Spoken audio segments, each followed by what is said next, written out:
Shalom. First and foremost, I want to give all praises, honor, and glory unto Yahweh, Bahashem, Yahweh Shai, Bahashem, Rachakwadash.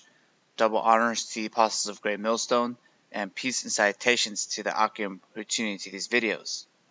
Alright, so as you can see on the screen, I'm on this guy's Vocab Malone's channel, and he recently posted quite a few videos. Mainly this one right here says y'all have been wrong about Obadiah and Edom. And plenty of brothers have already spoken about the points that he was bringing out. But when I was watching some of these the breakdowns of these videos, it made me think that this guy, he doesn't go into precepts, or he doesn't go into prophecy. All he's doing is he's pushing a narrative that we're wrong, and that those people in the land, we're not even supposed to bring them up or question who they are. We're just supposed to accept it for face value. But so this guy, he's trying to push this narrative that we're wrong, is ultimately because the elites are scared.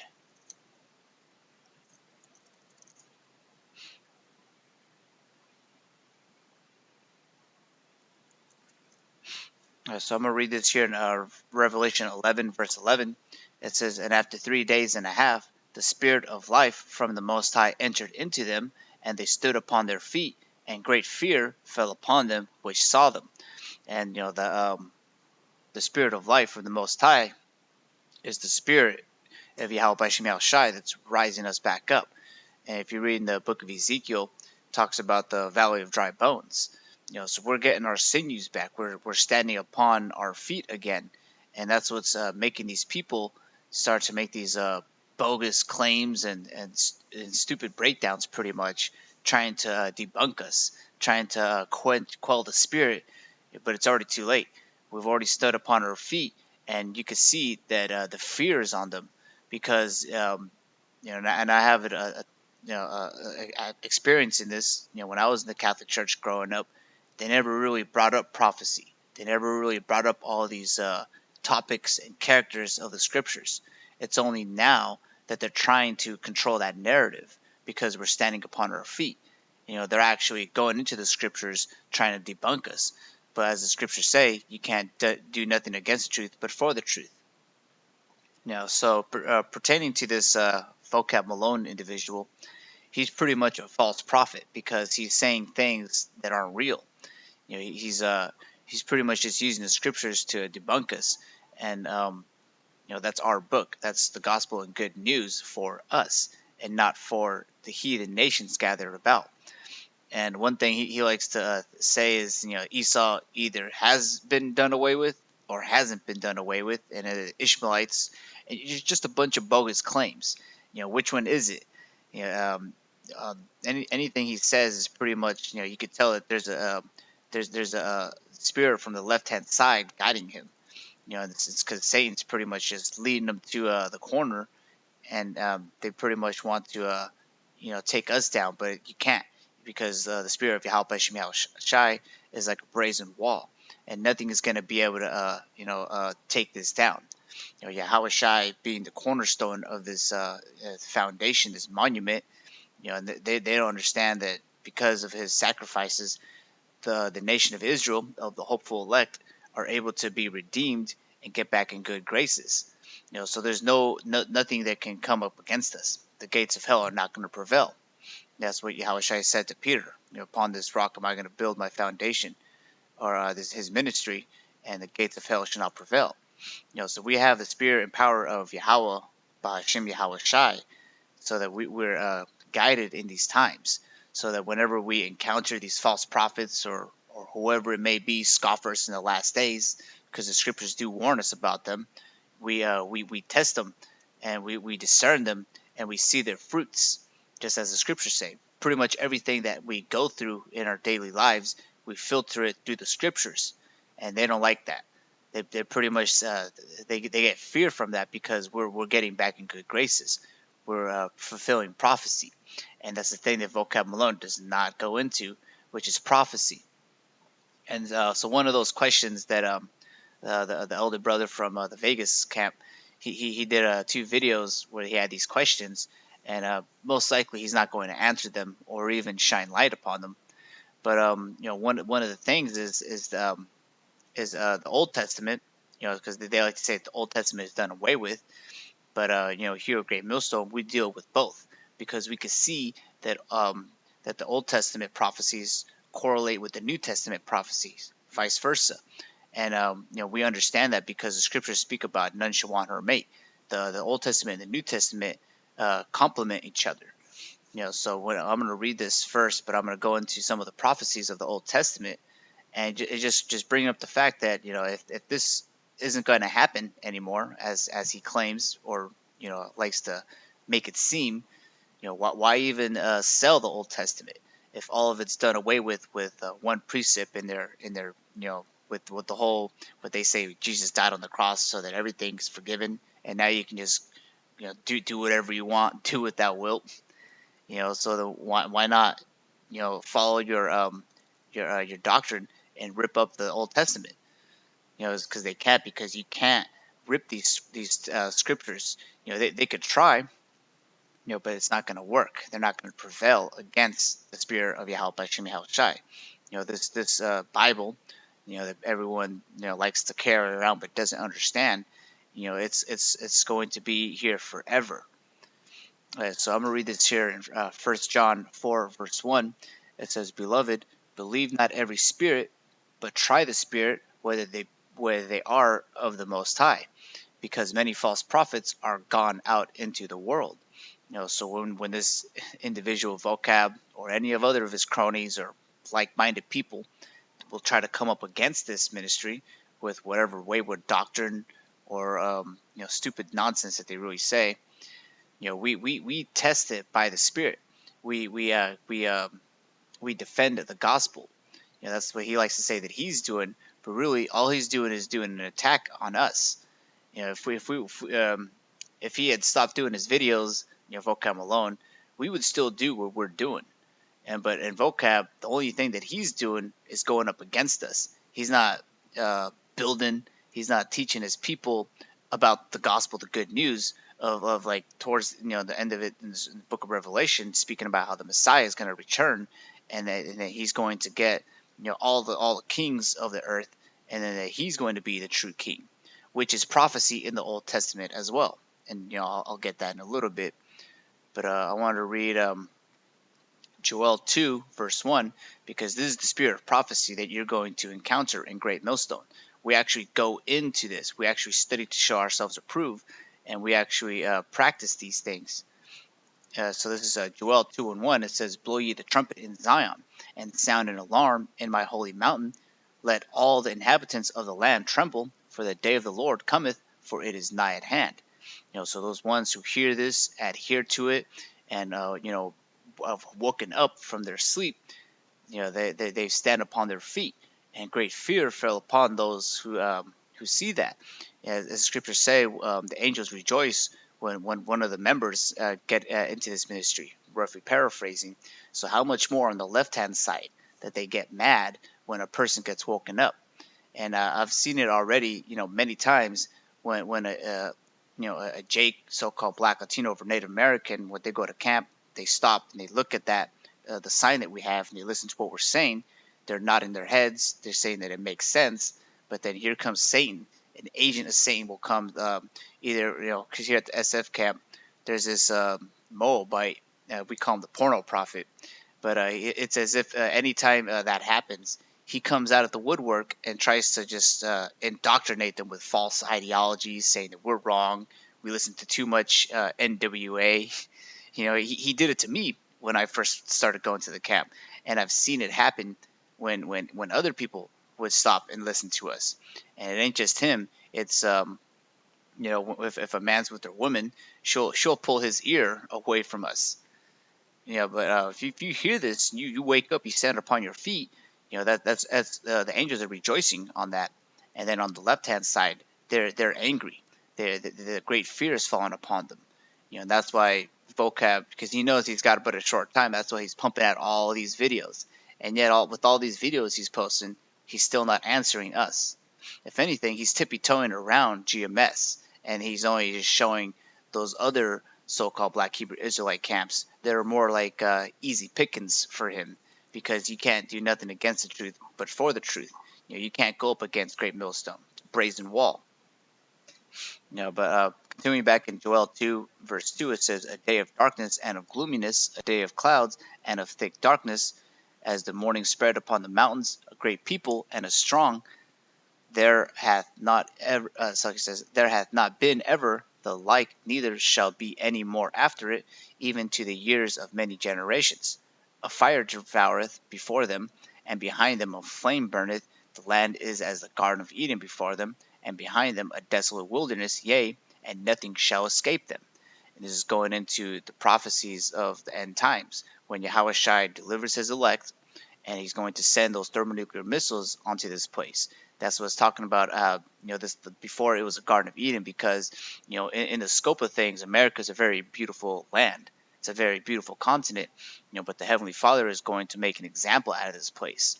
It's going to be burned into a desolate wilderness, and this is all pursuant to prophecy. Yeah, most of it is found in the Old Testament. Like if you read the book of Isaiah, if you read the book of Ezekiel, and all these things about how this place is going to be, a burnt monument, and then no Arabians shall pitch their tent here. It's spoken about also in the book of Revelation. But Vocab, he's not going to make those correlations because he does not have the spirit of prophecy.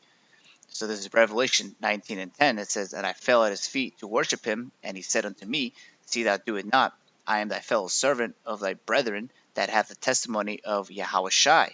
So this is the testimony of Yahushua. To read the Old Testament, to read the book of Joel, to read the book of Ezekiel 9 and 4, to be a watchman, to wake up the hopeful elect who are scattered throughout the four corners. See, all these things correlate to each other. Really, it's the scriptures. I don't really like to say the Old Testament, New Testament, because that thing, that phrase, it's an easy avenue for Esau to get in there and wiggle around and start changing things up.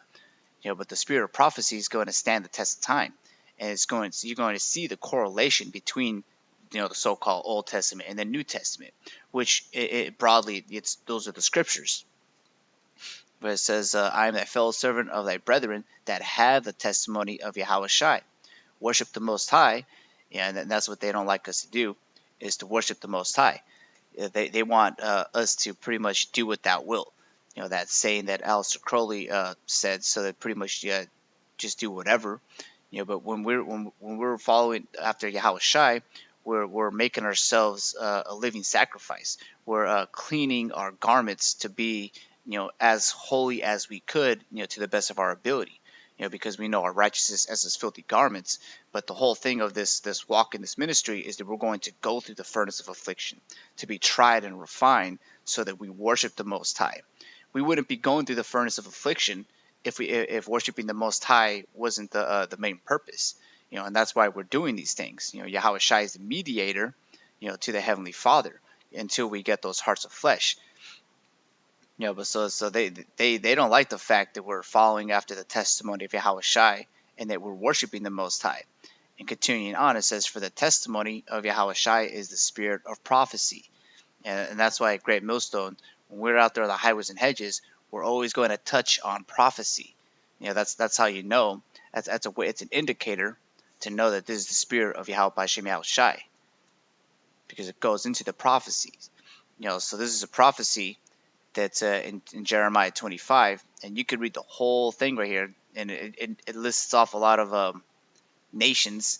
Like just briefly, quickly reading here in Jeremiah 29:19, it says, "Pharaoh, king of Egypt, and his servants, and his princes, and all his people, and all the mingled people, and all the kings of the land of Uz, and all the kings of the land of the Philistines, Ashkelon, and Azza, and Ekron, and the remnant of Ashdod, Edom, and Moab, and the children of Ammon."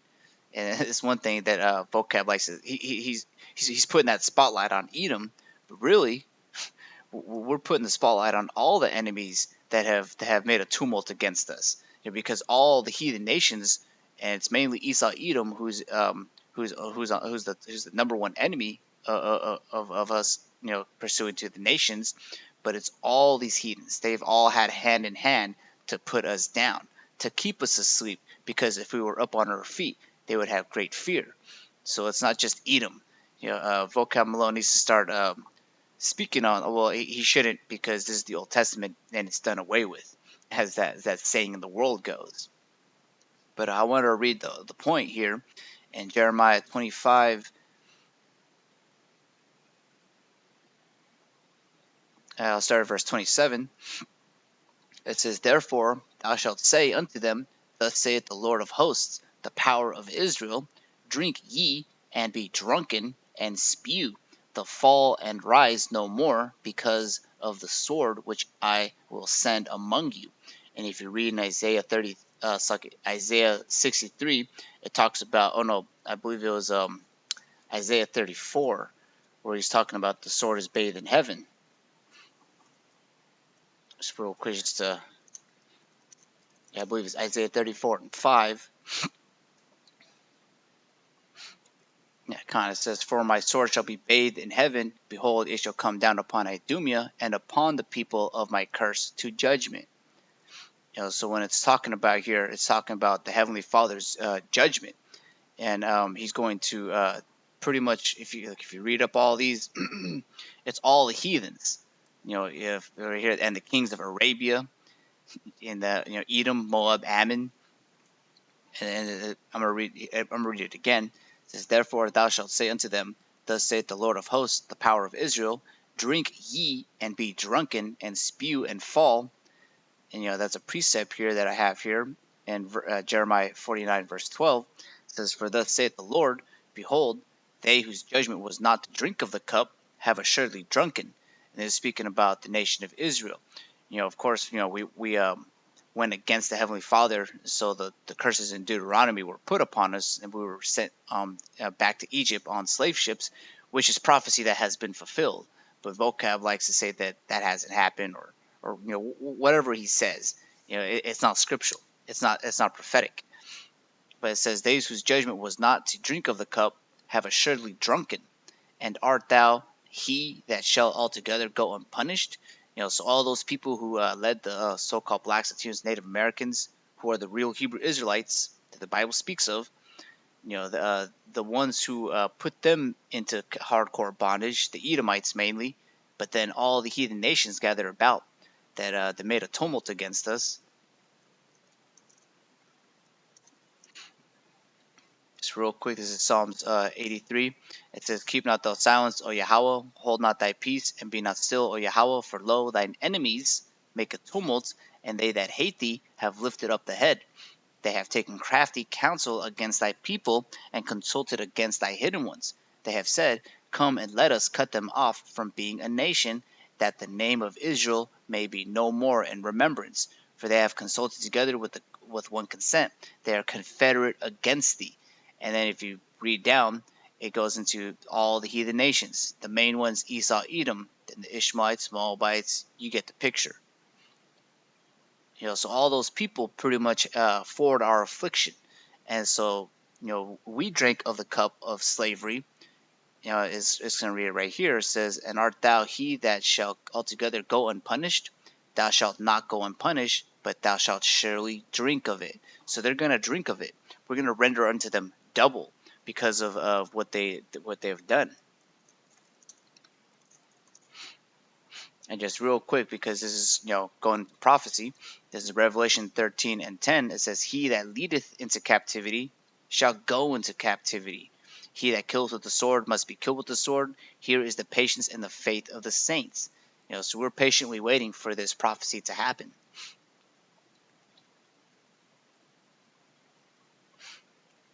All right, so I'm going to read some of this, going into more prophecies that haven't been fulfilled yet.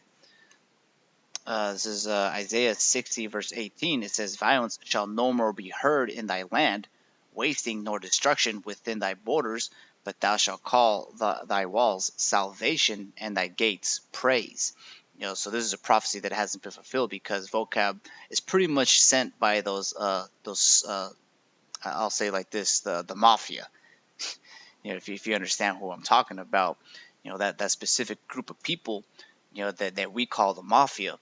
They have war there constantly. There's a bunch of temples for other gods over there. That ain't scriptural. Of course, this is in the Old Testament, but then, here at Great Millstone, we speak about the scriptures. We even bring out the Apocrypha. So the scriptures haven't been fulfilled yet, as I like to think about it. Because there's war over there. I'm not going to bring it up because you really aren't allowed to criticize these people that are in power right now. Like in Job 9:24, it says the earth is given into the hand of the wicked, and so this devil, you can't bring up anything up against him right now. The only person who's able to do that really is Yahushua when he returns. That's why we're supposed to wait, because it's his indignation. It's his how should I say the phrase, like pretty much when he's going to come down, he's going to be the judge to show them all the heathen nations, that they did wrong, that they did the nation of Israel wrong, and they're pretty much imposters, because this prophecy right here has not been fulfilled. There's still violence in that land. As a matter of fact, when they first stepped their red foot over there, it was violence in that land, and it never ended. And then not to mention just all the wickedness that happens there. That's why this place needs missiles. All right, so this, I wanted to jump down to verse 21. It says, "Thy people also shall be righteous." It says, "shall be all righteous. They shall inherit the land forever, the branch of my planting, the work of my hands, that I may be glorified." This is going into when we receive those hearts of flesh, when the whole nation of Israel is on that level of godhood, or like God status, so that we're able to dwell amongst the Heavenly Father, because He's not going to see anything wrong with us. We're going to keep the laws to a T. And so those people over there, it's a dreadful day. To what is them for the day of the Lord? Because it's going to be gloominess and not light. Because one, they ain't even the people, but two, they are not righteous at all. They're the main reasons that this earth is in disarray. The scriptures speak about that He's going to destroy them that destroy the earth. And if you look at the news, like, I'm not going to bring it up, because it's all prophecy. Everything we do is prophecy. Because when we set our face against Mount Seir, we bring out the track record, all these poisonous things. One thing is he invented plastic, and there's an abundance of sand, so that you can make glass bottles and cups and things. There was literally no need for plastic to be invented. But this is the devil that we're speaking about. So it makes sense. He's not going to do right, as the scriptures say. And then the last precept I want to read here is in Isaiah 2:11. It says, "The lofty looks of man shall be humbled, and the haughtiness of men shall be bowed down." So right now people are prideful as all can be. There's a lot of people who say that there is no God. So this is a prophecy that hasn't been fulfilled. And of course, it's in the Old Testament, as they like to claim it. But this is good news for me, that one day that this prophecy in Isaiah 2:11 is actually going to happen. That there's going to be an insight to the people that these are the people that the Heavenly Father chose, and that He made them a monument so that the laws can be pushed out, so that we could show them what righteousness is. But it says, "The lofty looks of man shall be humbled, and the haughtiness of men shall be bowed down, and the Lord alone shall be exalted in that day." So I'm honestly waiting for this day right here. And Vocab Malone, you can see with all his videos, all his content, you can see by the fruits that he bears that this precept probably torments him. So that's the end of this video. I want to give all praises, honor, and glory unto Yahweh, Bahashim, Yahushai, Bahashim, Rachakodash, Shalom Akim.